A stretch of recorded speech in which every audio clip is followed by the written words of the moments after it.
Phineas Banning was a self-made millionaire who helped build Southern California as we know it today. He's remembered for being a founder of several towns in the region and for being an ardent Unionist during the American Civil War. He was born in Wilmington, Delaware in 1830. In 1851, the young Phineas moved to the new state of California at age 21, landing in the small port town of San Pedro. He worked as a stagecoach driver for several years before he started multiple businesses that made him a wealthy man by the late 1850s. In 1859, he met an Army officer from the Quartermaster Corps who was stationed in Los Angeles, Captain Winfield Scott Hancock, who became one of Banning's closest friends. As a show of his friendship to Captain Hancock, Banning named one of his commercial steamers the Ada Hancock in 1863 in honor of the captain's baby daughter. In 1865, Banning named his youngest son Hancock in honor of his friend, the war hero. In 1858, Phineas Banning acquired hundreds of acres of land in the town of New San Pedro, located 20 miles south of Los Angeles and 5 miles north of San Pedro. He renamed the place to Wilmington in honor of his hometown. The gold miner and travel writer J. Ross Brown described New San Pedro, later called Wilmington, as an extensive city located at the head of a slough in a pleasant neighborhood of sandbars and marshes. The streets are broad and beautifully paved with small sloughs, ditches, bridges, lumber, dry goods boxes, and the carcasses of dead cattle, ox bones, and the skulls of defunct cows, the legs and jawbones of horses, dogs, sheep, swine, and coyotes are the chief ornaments of a public character. And what the city lacks in elevation of its site, it makes up in the elevation of its water lines, many of them being higher than the surrounding objects. The city fathers are all centered in Banning, who is mayor, councilman, constable, and watchman, all in one. He is the great progenitor of Wilmington. Touch Wilmington, and you touch Banning. Mr. Banning is best remembered among Civil War scholars as the man who sold 60 acres to the U.S. Army in 1861 at bottom dollar prices.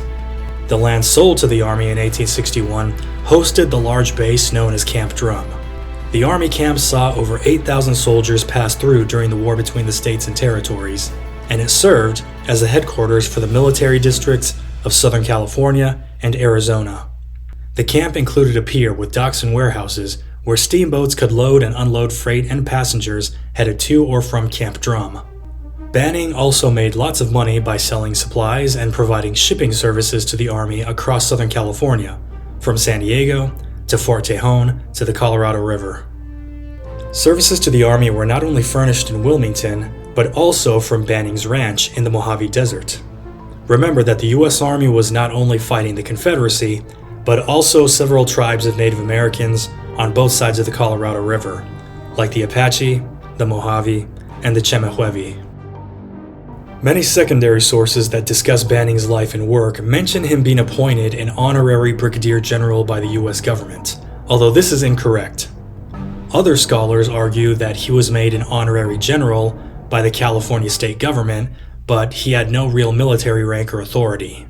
This is also untrue, according to my research. So let's dig in and see what my sources say about General Phineas Banning. The first mentions of Banning using the title general are in early 1865. For example, shortly after Abraham Lincoln was assassinated in April of 1865, local newspapers reported that General Banning gave a fiery eulogy in honor of the fallen president, calling for fire and brimstone to rain down on Lincoln's assassins. Remember, John Wilkes Booth pulled the trigger, but he was not a lone wolf.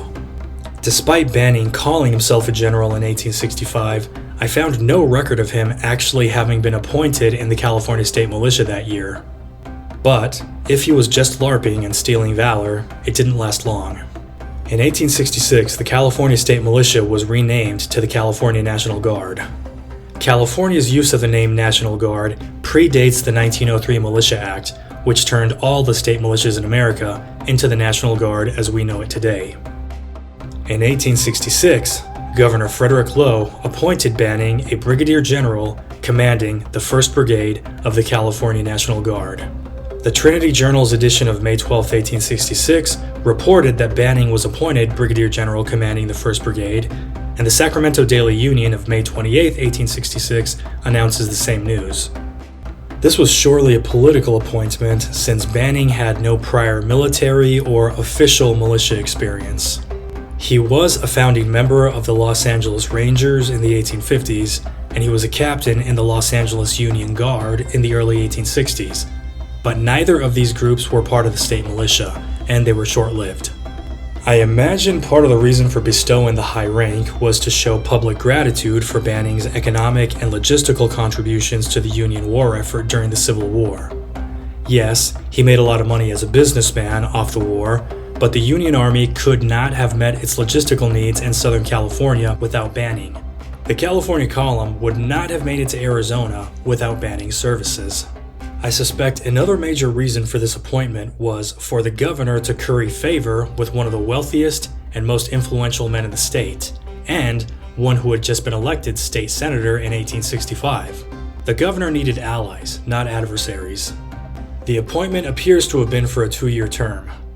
Being a militia general would have required very little work on Banning's part. Nowadays, the commanding general of the California State Guard is a full-time position.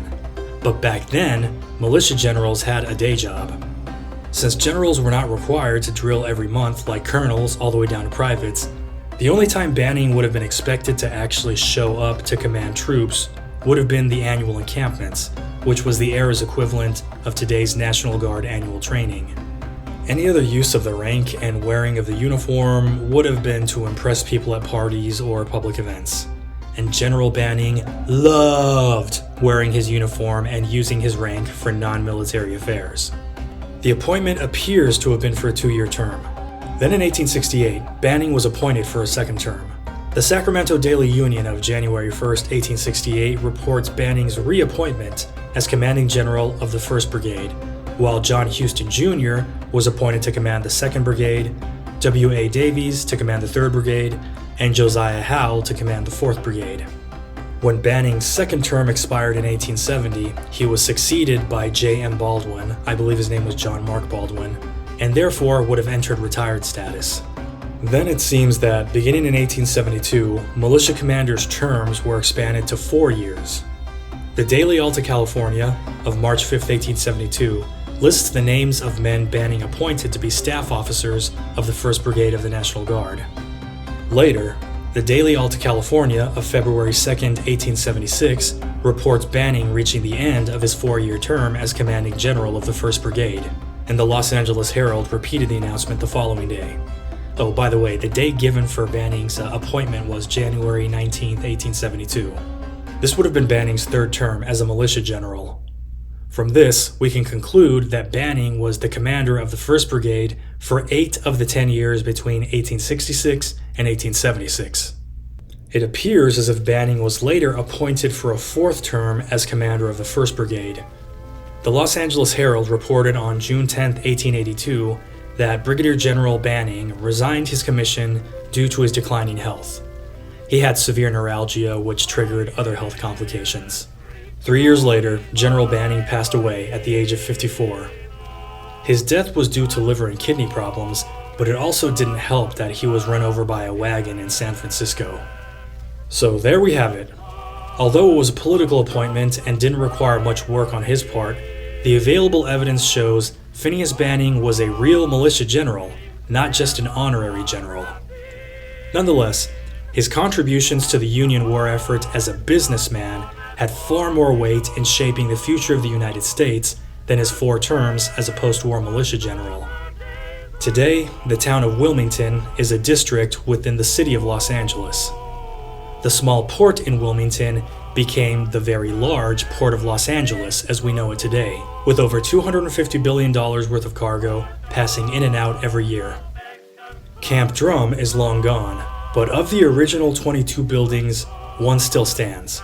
The Junior Officers Barracks, which is now the Drum Barracks Civil War Museum. And for my friends at the museum, yeah, the powder magazine is still there too. Banning's mansion is still there as well, located a few blocks north of Drum Barracks, and it's also a museum. If you happen to be in Southern California, you can go to both locations and take a tour, which is guaranteed to be worth the drive.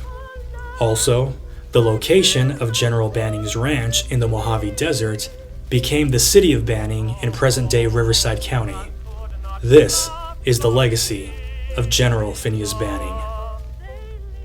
Thank you for watching the Civil War, Wild West Edition. If you haven't already done so, please hit like and subscribe as it helps this channel with the algorithm. And if you're interested in some documentaries about modern warfare, especially modern wars you know very little about, you can check out my other channel, Venezuela Explained, with links in the description.